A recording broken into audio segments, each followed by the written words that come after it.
بسم اللہ الرحمن الرحیم۔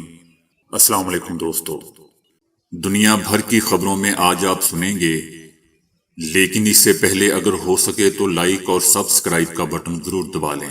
شکریہ۔ سمندری راستے سے یورپ پہنچنے کی کوشش میں مرنے والوں کی تعداد دگنا۔ طالبان نے ہیلی کاپٹر کی مدد سے سیلاب میں پھنسے شہریوں کو نکالا۔ امریکہ میں برف باری، امریکی دارالحکومت میں نظام زندگی منجمد۔ چائنا امریکہ کے گرد گھیرا تنگ کر رہا ہے۔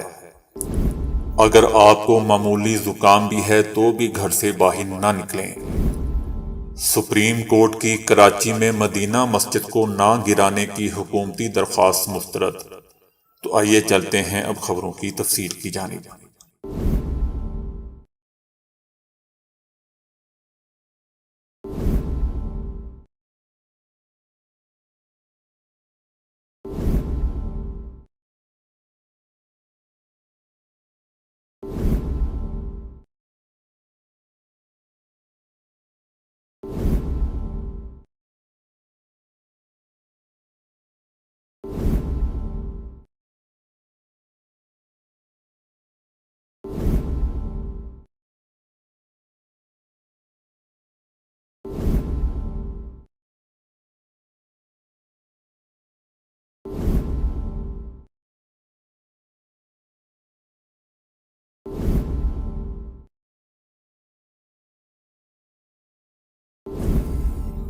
مختلف سمندری راستوں سے غیر قانونی طور پر یورپ میں داخل ہونے والے پناہ گزینوں کی تعداد میں تیزی سے اضافہ ہوا ہے۔ اسپین میں داخلے کی کوشش کے دوران 4,400 افراد سمندر میں لاپتہ ہوئے، جن میں کم از کم 205 بچے بھی شامل تھے۔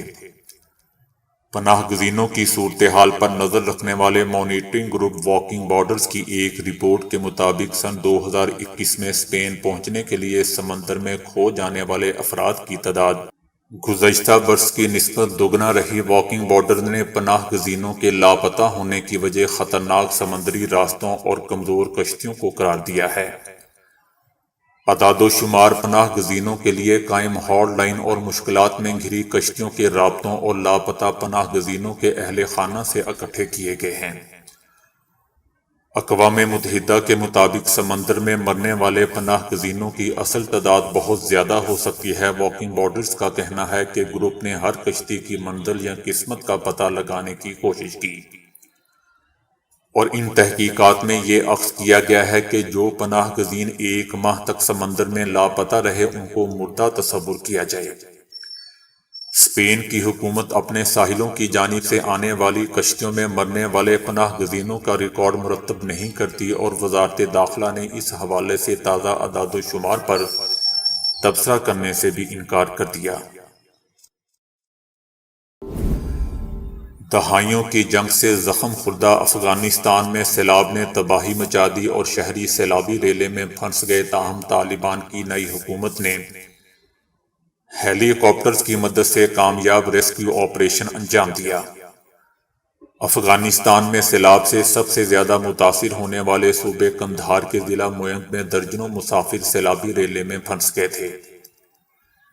حد نگاہ تک کئی فٹ پانی ہونے کے باعث ریسکیو آپریشن کے لیے ہیلی کاپٹرز طلب کیا گیا۔ امارات اسلامیہ افغانستان کے ترجمان طالبان ذبیح اللہ مجاہد نے سوشل میڈیا پر ایک ویڈیو شیئر کی ہے، جس میں ایک ریسکیو ہیلی کاپٹر کے ذریعے سیلاب میں پھنسے افراد کو محفوظ مقام پر منتقل کیا جا رہا ہے۔ حکام کا کہنا ہے کہ سیلابی ریلے میں کچھ افراد بہہ گئے تھے، جنہیں ریسکیو ٹیم نے بحفاظت پانی سے نکال کر محفوظ مقام پر منتقل کیا۔ اس طرح کئی قیمتی جانوں کو بچا لیا گیا۔ افغانستان کا اقتدار سنبھالنے والے طالبان کو تاحال ملک کے منجمد فنڈز جاری نہ کرنے کے باعث مالی مشکلات کا سامنا ہے۔ طالبان عالمی قوتوں سے کئی بار شکوہ کر چکے ہیں کہ فنڈز جاری نہ ہونے کے سبب عوام کو وہ سہولیات فراہم نہیں کر پا رہے جس کا وہ حق رکھتے ہیں۔ دوسری طرف طالبان کے صوبائی ثقافت کے سربراہ ملا حبیب اللہ مجاہد نے میڈیا کو بتایا کہ ہمیں افغانوں، دنیا اور آنے والی نسلوں کو دکھانا ہوگا کہ ہم نے امریکیوں کو شکست دے دی ہے۔ چاہے وہ خود کو دنیا کی سب سے طاقتور قوم ہی تصور نہ کریں۔ دوستو، یاد رہے کہ طالبان غزنی شہر پر کابل کا کنٹرول حاصل کرنے سے 3 دن پہلے قابض ہوئے تھے۔ اس علاقے کی دستیاب تاریخ 3500 سال پرانی ہے اور طالبان اپنی فوجی جیت کا نیا باب لکھنے میں مصروف ہیں۔ 2 لاکھ افراد کی آبادی والے شہر غزنی کے مضافات میں سڑکوں پر طالبان کی فتح کی ایک اور نمائش بھی لگائی گئی ہے۔ امریکی فوج کی زنگ زدہ مسلح گاڑیوں کو نمائش پر رکھا گیا ہے، تاہم ان کا اسلحہ نکال لیا گیا ہے، جبکہ ٹائروں میں سے ہوا بھی نکال دی گئی ہے۔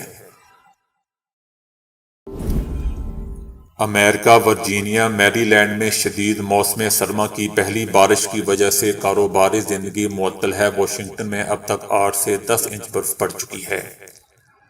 اس کے علاوہ یہ بھی بتایا جا رہا ہے کہ دوبارہ برف باری ہوگی۔ برف باری کی وجہ سے تعلیمی ادارے، کاروباری مراکز بند کر دیے گئے ہیں، جبکہ ریل، میٹرو، بس اور پروازوں کا سلسلہ بھی معطل کر دیا گیا ہے۔ شدید برف باری اور تیز ہواؤں نے درختوں کو بڑے پیمانے پر نقصان پہنچایا، جس کی وجہ سے لاکھوں شہری بجلی سے محروم ہو چکے ہیں، جبکہ مواصلات کا نظام بھی درہم برہم ہو گیا ہے۔ بجلی کی بندش نے ورجینیا اور میری لینڈ میں تقریباً 1.5 ملین صارفین کو متاثر کیا ہے۔ ایمرجنسی نافذ کرنے والے ادارے پوری طرح حرکت میں ہیں، جبکہ حکام نے ہدایت جاری کی ہے کہ شہری گھروں سے باہر نہ نکلیں۔ محکمہ موسمیات کے مطابق آئندہ 8 سے 10 گھنٹے برف باری اور شدید موسم کا سلسلہ جاری رہنے کی پیش گوئی کی گئی ہے۔ چائنا نے امریکہ کے ارد گرد تعلقات کو مزید گہرا کرنے کے لیے معاشرے کے ہر شعبے سے متعلق ایک نیا معاہدہ کر لیا ہے۔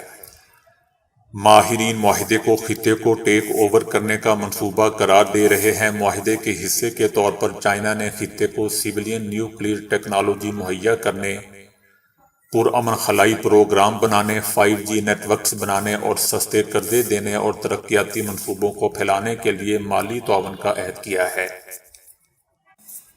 چائنا نے اسکول بنانے اور چینی زبان اور ثقافت سکھانے کے لیے مالی تعاون کا عزم بھی کیا ہے۔ یہ چائنا کی جانب سے سالوں کی سرمایہ کاری اور لاطینی امریکہ میں سینکڑوں کروڑوں ڈالرز کی ترقیاتی کام جیسے کہ بندرگاہیں بنانا، سڑکیں تعمیر کرانا اور پاور پلانٹس لگانا کرانے کا کامیاب نتیجہ ہے۔ چائنا کے لاطینی امریکہ میں اثر و رسوخ رکھنے کے عزائم واضح ہیں۔ امریکہ کے لیے خطرہ بڑھ رہا ہے اور یہ اس خطرے سے مختلف ہے جو سوویت یونین سے تھا۔ امریکہ کے آرمی کالج کے پروفیسر ایون ایلس کا کہنا تھا کہ چینی یہ نہیں کہتے کہ انہیں لاطینی امریکہ کو ٹیک اوور کرنا ہے، لیکن انہوں نے واضح طور پر کثیر الجہت لاہ عمل طے کر لیا ہے، جو اگر کامیاب ہو جاتا ہے تو ان کا اثر و رسوخ واضح طور پر بڑھ جائے گا اور امریکہ کے لیے بڑے انٹیلیجنس مسائل پیدا ہو جائیں گے۔ چائنا کے اس اتحاد میں خطے کے تقریباً سبھی ممالک ہیں، جن میں بڑے کھلاڑی برازیل، ارجنٹینا، کولمبیا، وینزویلا اور چلی شامل ہیں۔ معاہدے کے مطابق حکومتوں، بینکوں، کمپنیوں اور تعلیمی اداروں کے درمیان تعلقات کو مضبوط کیا جائے گا۔ برطانوی سائنسدانوں نے خبردار کیا ہے کہ اگر کوئی معمولی زکام میں بھی مبتلا ہے تو اسے چاہیے کہ وہ گھر سے باہر نہ نکلے۔ برطانیہ کے نامور سائنسدانوں نے ایک تحقیق کے بعد یہ کہا ہے کہ جو لوگ نزلہ، زکام، کھانسی میں مبتلا ہیں یا پھر کسی بھی وائرل انفیکشن کا شکار ہیں، انہیں گھروں سے نہیں نکلنا چاہیے اور کچھ دن کے لیے خود کو قرنطینہ کر لینا چاہیے۔ برطانیہ کی کاؤنٹی ویلس کے چیف میڈیکل آفیسر سر فرینک اتھرٹن نے کہا ہے کہ کورونا کی عالمی وبا کے دوران بطور قوم ہمیں فوری طور پر اس بات کو سمجھنا چاہیے کہ ہمیں بیمار لوگوں کے ساتھ کیسا برتاؤ رکھنا چاہیے۔ چیف میڈیکل آفیسر نے کہا کہ معاشرے میں لوگوں کو اپنے لیے نہیں بلکہ دوسروں کے لیے سوچنا ہوگا اور جو کوئی بھی وائرل انفیکشن کا شکار ہے اسے چاہیے کہ وہ فوراً خود کو کمرے میں بند کر لے تاکہ دوسروں کی جانوں کو محفوظ کیا جا سکے۔ دوستو، یاد رہے کہ دنیا بھر سمیت برطانیہ میں بھی کورونا کے نئے ویرینٹ اومیکرون کے مریضوں میں تیزی سے اضافہ ہو رہا ہے۔ اس سے پہلے برطانوی حکومت نے برطانیہ، آئرلینڈ اور ویلز میں کورونا کیسز مثبت آنے پر قرنطینہ کا دورانیہ 10 سے کم کر کے 7 دن کر دیا تھا۔ تاہم کورونا ٹیسٹ منفی آنے کی صورت میں وہ 6 یا 7ویں دن بھی قرنطینہ چھوڑ سکتا ہے۔ سپریم کورٹ نے کراچی میں مدینہ مسجد کو مسمار کرنے سے روکنے کی حکومت کی درخواست مسترد کر دی ہے۔ سپریم کورٹ میں کراچی میں تجاوزات گرانے سے متعلق کیس کی سماعت ہوئی۔ حکومت کی طرف سے اٹارنی جنرل پیش ہوئے اور عدالت سے طارق روڈ پر قائم مدینہ مسجد کو مسمار کرنے کے حکم پر نظر ثانی کی درخواست کی۔ اٹارنی جنرل نے کہا کہ عدالت سے درخواست ہے کہ اپنے 28 دسمبر کے حکم پر نظر ثانی کرے۔ عدالت کے حکم کی وجہ سے مذہبی تنوع جنم لے رہا ہے۔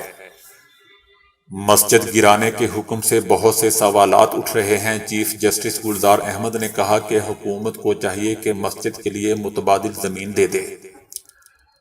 اٹارنی جنرل نے کہا کہ جانتا ہوں کہ یہ ریاست اور صوبائی حکومت کا فرض ہے کہ مسجد کے لیے زمین دے۔ سپریم کورٹ اپنا حکم واپس لے لے۔ چیف جسٹس نے جواب میں کہا کہ ہم صرف اتنا کر سکتے ہیں کہ جب تک مسجد کی نئی جگہ نہ ملے تب تک اس کو نہ گرانے کا حکم دے سکتے ہیں۔ اٹارنی جنرل نے کہا کہ سندھ حکومت کی رپورٹ آنے تک مسجد مسمار کرنے کا حکم روک دیں۔ چیف جسٹس پاکستان نے کہا کہ یہ تو بہت گڑبڑ ہوگی۔ ہم اپنا آرڈر واپس نہیں لے سکتے۔ اس طرح کیا ہم اپنے سارے آرڈر واپس لے لیں؟ مسجد کو گرانے کا حکم واپس نہیں ہوگا۔ ہم نے اپنے فیصلے واپس لینے شروع کیے تو اس سب کارروائی کا کیا فائدہ؟ جسٹس قاضی امین نے ریمارکس دیے کہ زمینوں کے قبضے میں مذہب کا استعمال ہو رہا ہے۔ آپ حکومت کے نمائندے ہیں، چاہتے ہیں کہ آسمان گر جائے، حکومت نہ گرے۔ عبادت گاہ اور اقامت گاہ میں فرق ہوتا ہے۔ تجاوزات پر مسجد کی تعمیر غیر مذہبی اقدام ہے۔ اسلام اس اقدام کی اجازت نہیں دیتا۔ مسجد بنانی ہے تو اپنی جیب سے بنائیں۔ تو دوستو ابھی کے لیے اتنا ہی۔ ویڈیو کو لائک اور شیئر کرنے کا بہت بہت شکریہ۔